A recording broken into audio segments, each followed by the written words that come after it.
Alors bonjour à tous. Aujourd'hui, nous continuons la lecture de l'interprétation des textes de l'Apocalypse par le vénérable Barthélemy Holshouser. Et nous en sommes rendus au verset 14 à 22 du chapitre 3 du livre de l'Apocalypse. Et cette partie-là concerne le septième et dernier âge de l'Église, qui sera l'âge de désolation, commençant à l'apparition de l'Antéchrist et qui durera jusqu'à la fin du monde. Donc je lis le verset 14. Écrit à l'ange de l'église de Laodicée. Voici ce que dit celui qui est la vérité même, le témoin fidèle et véritable, qui est le principe de la créature de Dieu. Donc comme nous l'avons dit, le septième et dernier âge de l'Église commencera à l'apparition de l'Antéchrist et durera jusqu'à la fin du monde. Ce sera un âge de désolation dans lequel il y aura défection totale de la foi.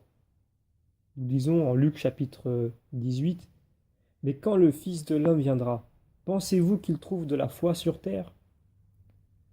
C'est dans cet âge que s'accomplira l'abomination de la désolation décrite dans saint Matthieu chapitre 24 et dans Daniel chapitre 11 et 12. C'est alors aussi que se terminera le siècle et que s'accomplira la parole de la volonté divine. À cet âge se rapporte le septième jour de la création du monde, lorsque Dieu, après avoir achevé son œuvre, se reposa le septième jour. Or, c'est ainsi que dans le septième âge de l'Église, Dieu achèvera son œuvre spirituelle qu'il avait décrété d'accomplir par son Fils Jésus-Christ, et il se reposera ensuite avec ses saints pendant toute l'éternité.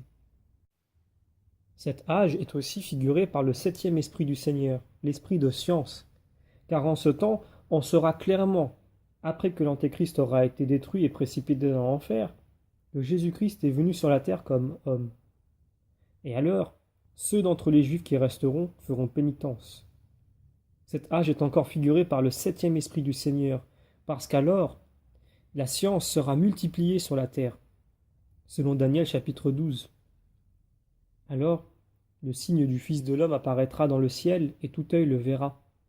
De plus, ce septième âge est représenté par la septième époque du monde, car de même que cette époque sera la dernière qui terminera le siècle, ainsi le septième âge sera le dernier de l'Église.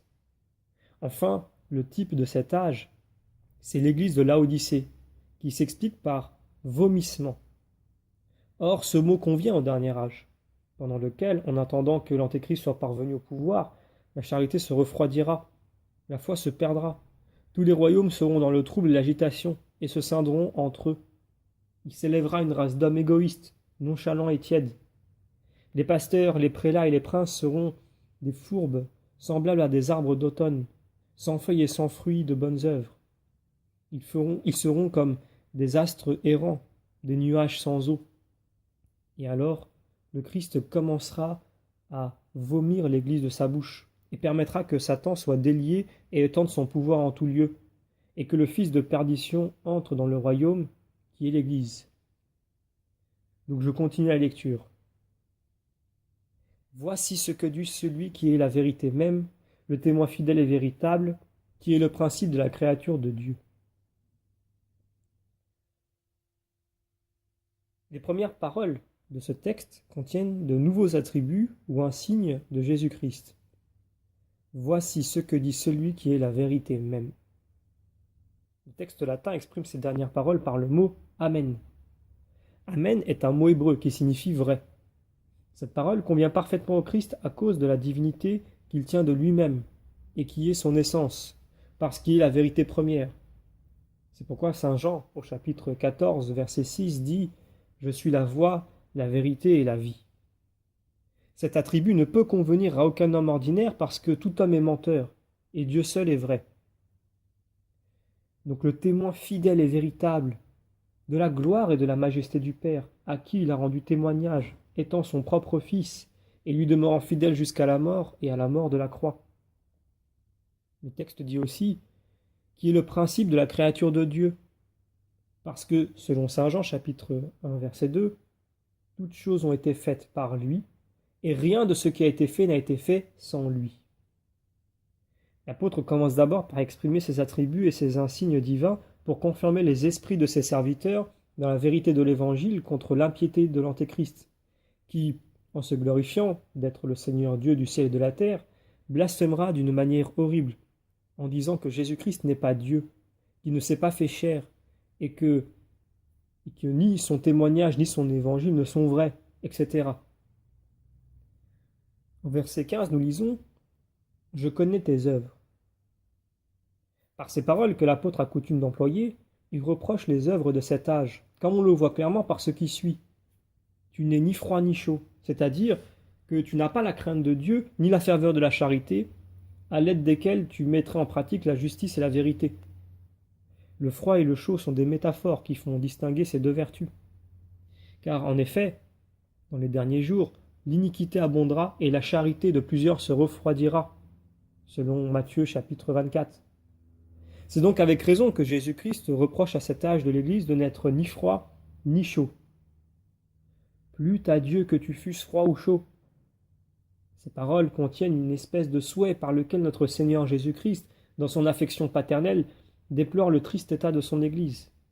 Comme un père ou une mère ont coutume de pleurer la mort d'un fils ou d'une fille, et comme un époux pleure l'épouse qu'il aimait.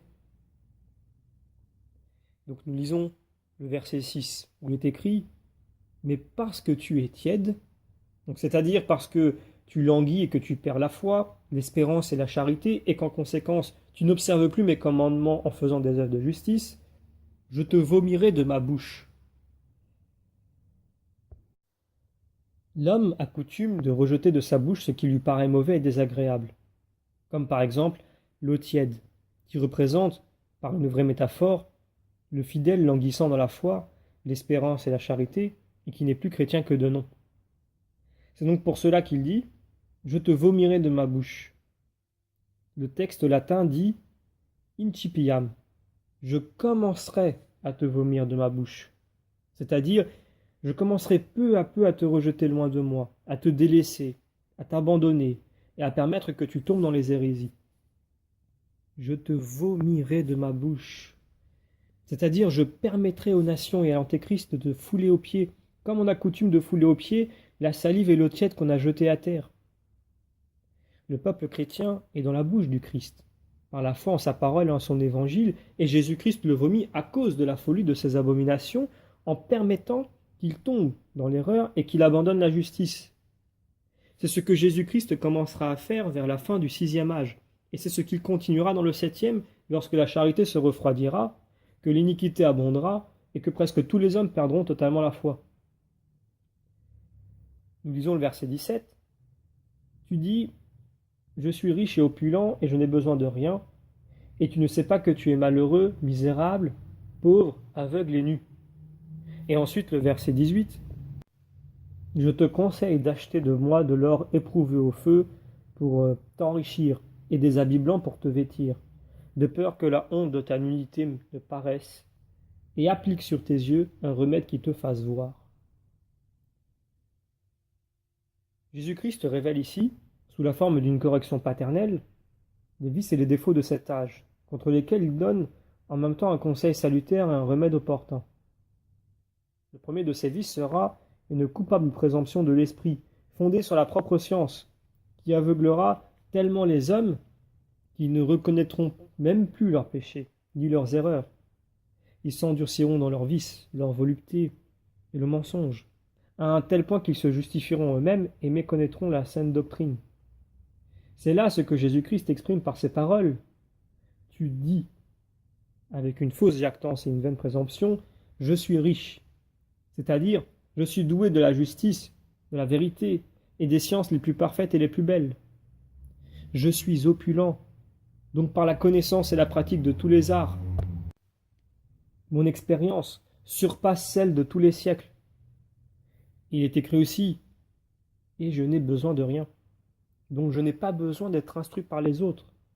C'est là aussi l'esprit satanique dont sont animés les pseudo-politiques et les faux chrétiens de notre époque, qui, méprisant toute science véritable, toute saine doctrine, et n'écoutant plus les directeurs des âmes, se justifiant en toutes choses et ne suivent que les impulsions de leur amour-propre et de leur volonté pervertie.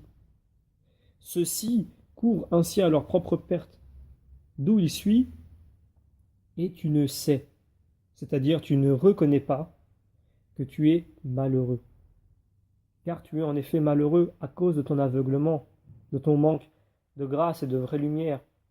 Et conséquemment aussi, tu es malheureux à cause de l'inimitié de Dieu, inimitié qui est le plus grand des malheurs. Mais ta misère est d'autant plus grande que tu ne sais ou tu ne veux reconnaître le mal, ni employer le remède que moi ou d'autres te proposons. Tu es misérable, est-il écrit, donc à cause de la peine qui s'en suivra.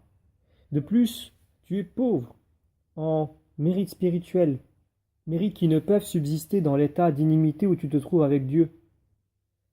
Tu es aveugle parce que tu ne vois pas et tu ne reconnais pas tes défauts, tes vices, ta pauvreté et ta misère.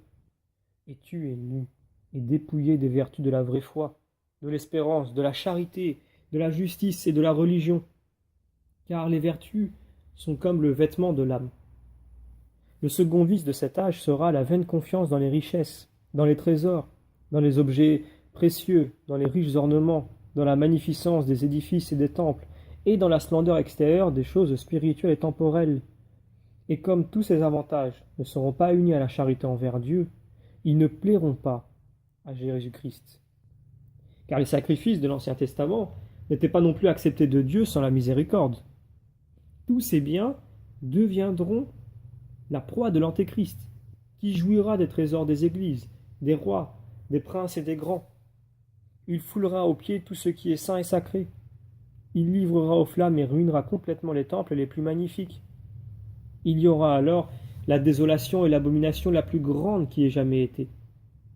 Car tout ce qui est sacré sera consumé par le feu et réduit en cendres. C'est contre de tels malheurs que Jésus-Christ donne ici un salutaire conseil et un précieux avertissement. Je te conseille, donc à toi, déjà agonisant et luttant contre la mort, d'acheter de moi, à la place de tous ces trésors, de l'or éprouvé au feu, donc de la charité et de la sagesse céleste, avec des œuvres de miséricorde, avec des aumônes et avec de pieuses fondations. Donc, je te conseille d'acheter de moi de l'or éprouvé, que le tyran ne saurait enlever et que personne ne pourra corrompre.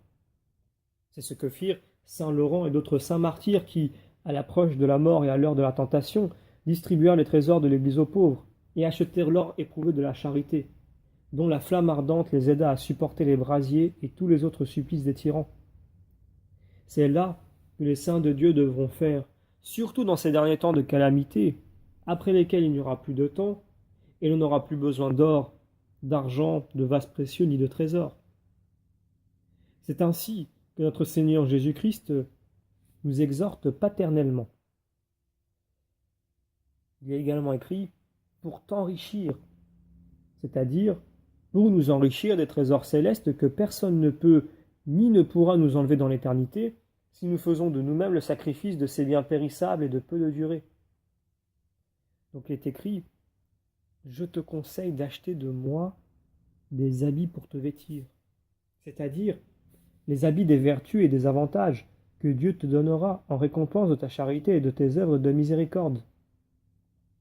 Achète cet or, de peur que la honte de ta nudité ne paraisse, est-il écrit.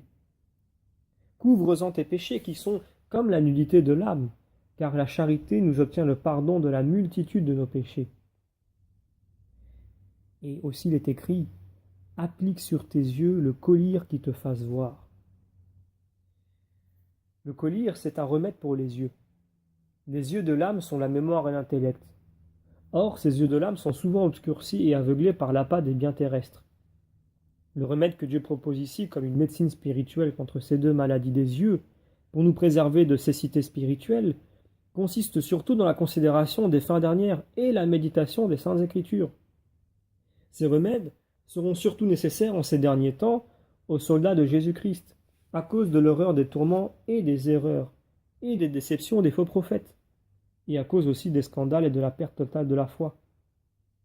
C'est donc pour notre plus grand bien que Jésus-Christ nous avertit en disant « Applique sur tes yeux un remède », c'est-à-dire applique les yeux de ton âme à la méditation de tes fins dernières. Scrute la Sainte Écriture, afin de mieux distinguer la vanité des biens présents de la solidité des biens à venir. Cherche à distinguer aussi la vérité de l'iniquité du tyran, qui cherchera à te séduire par de fausses promesses, par des flatteries, par de faux prodiges et de faux miracles. Au verset 19, nous lisons « Je reprends et je châtie ceux que j'aime ».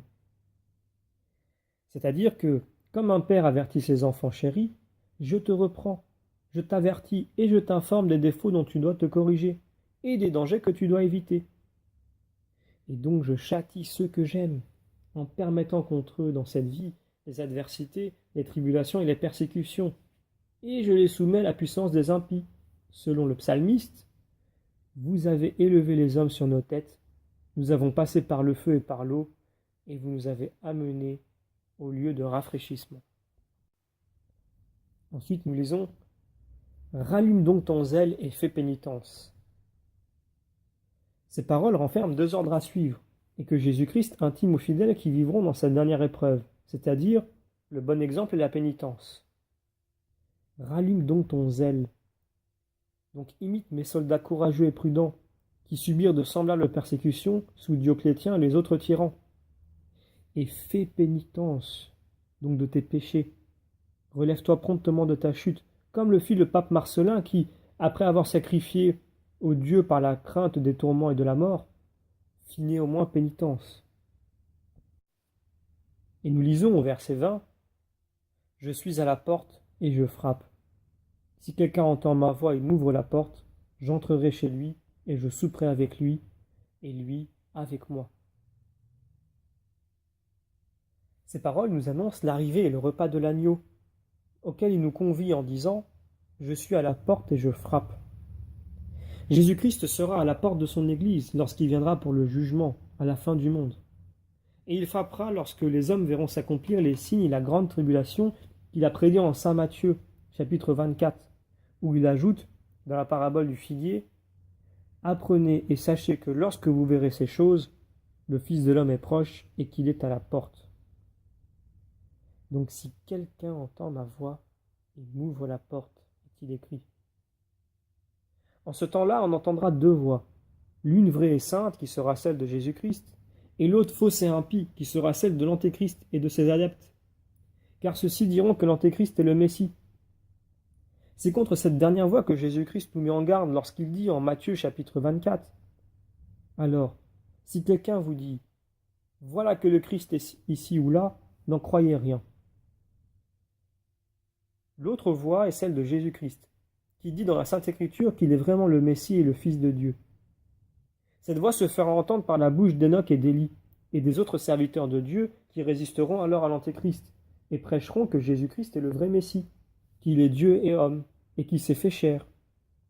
C'est donc avec raison que Jésus-Christ nous dit ici, « Si quelqu'un entend ma voix et m'ouvre la porte, donc de son cœur, en croyant en moi, j'entrerai en lui par la grâce de ma consolation, au milieu de tous les supplices et de toutes les adversités. » Et le texte continue, « Je souperai avec lui, et lui avec moi. » Le souper corporel est la réfection que l'homme prend avant le sommeil, tout comme la Sainte Seine est la réfection de l'âme avant la mort.